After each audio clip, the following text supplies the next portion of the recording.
Bonjour, donc on se retrouve aujourd'hui pour un nouveau tuto sur Silence, où il sera question de la création d'un son que j'ai appelé Tomorrowland, en référence au festival de musique électronique qui utilise très souvent ce genre de son. Je me propose de vous le faire écouter et après on va voir comment le créer ensemble. C'est parti.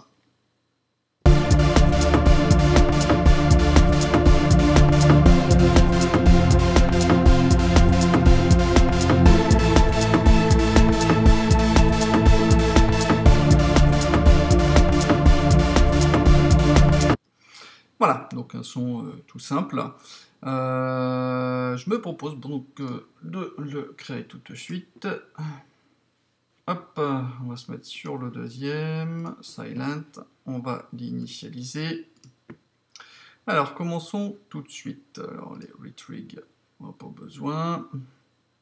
Alors, au niveau de l'oscillateur, déjà, avant tout, la polyphonie, on va la mettre à 6, ça veut dire 6 notes en même temps, pour le moment, ça devrait suffire. La forme d'onde, elle sera identique pour les oscillateurs, qui auront le même nombre de voix, 4 voix. La petite différence ici, on va jouer ici sur le D-tune.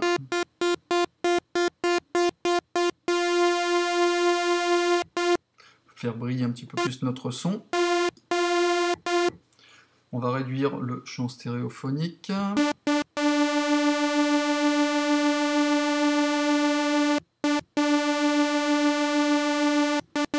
Très bien, on va rajouter ici un peu de release de façon à ce que lorsqu'on lâche la note, le son reste un petit peu avant d'être réduit au silence. Voilà. Au niveau de l'oscillateur 2, donc pareil, 4 voix, la même forme d'onde. Au niveau du D-tune, lui, il sera un peu moins important. Le 90 c'est très bien. Champ stéréo, on va laisser au maximum. Très bien. Pour la partie B, je vais la mettre en solo. Donc pareil, 4 voix. 4 voix. Retrig, on peut désactiver, puisque on ne va pas décaler la phase. Aussi sur celui-là, mais pas sur celui-là. Alors ici, pour le premier, on va descendre l'octave.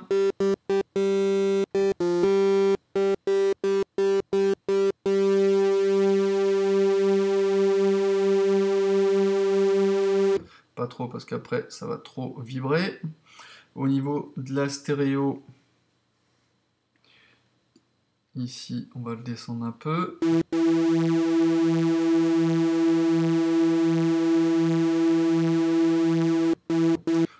C'est très bien. Pareil pour le release. On va laisser traîner un peu. Ici, l'octave supérieure.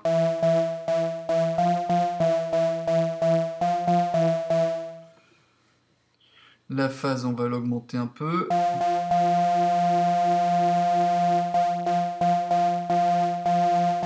« 74, très bien. D-tune, on va l'augmenter aussi.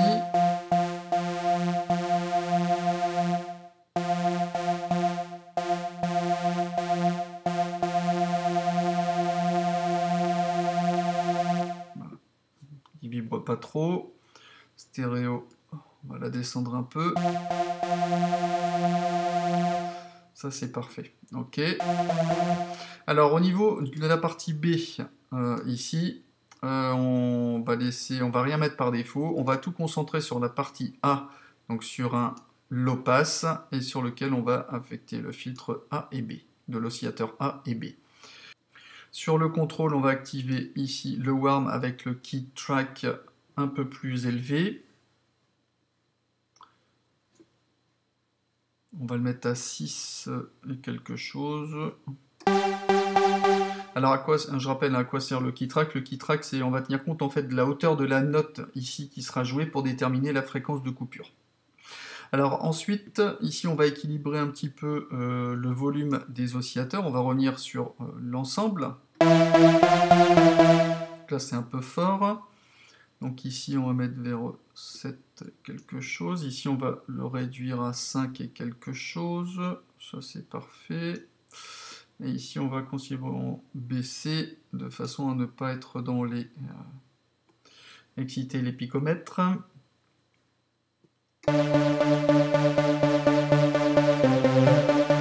Très bien. Ensuite, qu'est-ce qu'on va faire? On va jouer, justement, faire cet effet, comme si on avait une coupure, un gate, ou comme si on avait un arpège, un arpégiateur en route, sauf qu'on n'en aura pas. Alors, quel est le principe? On va jouer avec le LFO, d'ailleurs, on va reprendre la même forme d'onde.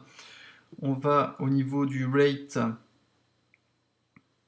on va le mettre ici, 4,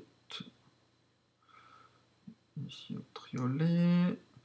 Donc, ce qu'on va injecter ici, l'effet à 4 au niveau du gain, R4, voilà, 30, très bien. Le offset, le décalage, on va le mettre à 50, voilà. Et alors, qu'est-ce qu'on va faire? C'est-à-dire, je veux que, quand je joue, ça fasse un effet comme ça de cut-off. Commande clic pour revenir à 0, de façon à ce qu'on ait cet effet de coupure, mais constamment. Donc là, justement, je vais aller chercher le cut-off A et B, je vais mettre au maximum de son amplitude, de façon à, justement, faire automatiquement, grâce à mon LFO, le faire ce que je viens de faire manuellement avec mon bouton et la souris.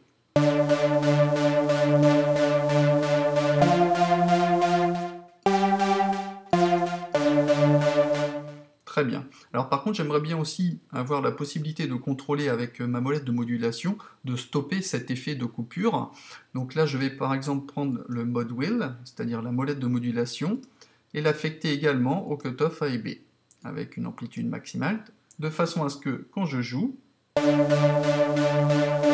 là, j'ai mon effet, j'appelle un effet gate, hein, ou un effet comme si on avait un arpège avec une répétition de notes.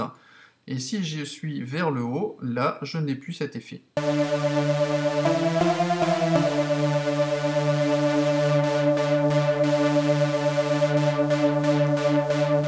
Très bien. Alors, on va améliorer un peu notre son au niveau de l'EQ. Ici, alors je vais augmenter le dB au niveau des basses à 12, quelque chose. Et réduire surtout au niveau des aigus pour pas que ce soit trop scintillant. On va le réduire ici à 3 dB. Au niveau du delay, on va en rajouter un petit peu. Ici, alors on va rabaisser un peu comme ça. Ici, on laisse comme ça, on va rajouter un peu ici au milieu. Ça, on touche rien. On va augmenter la profondeur.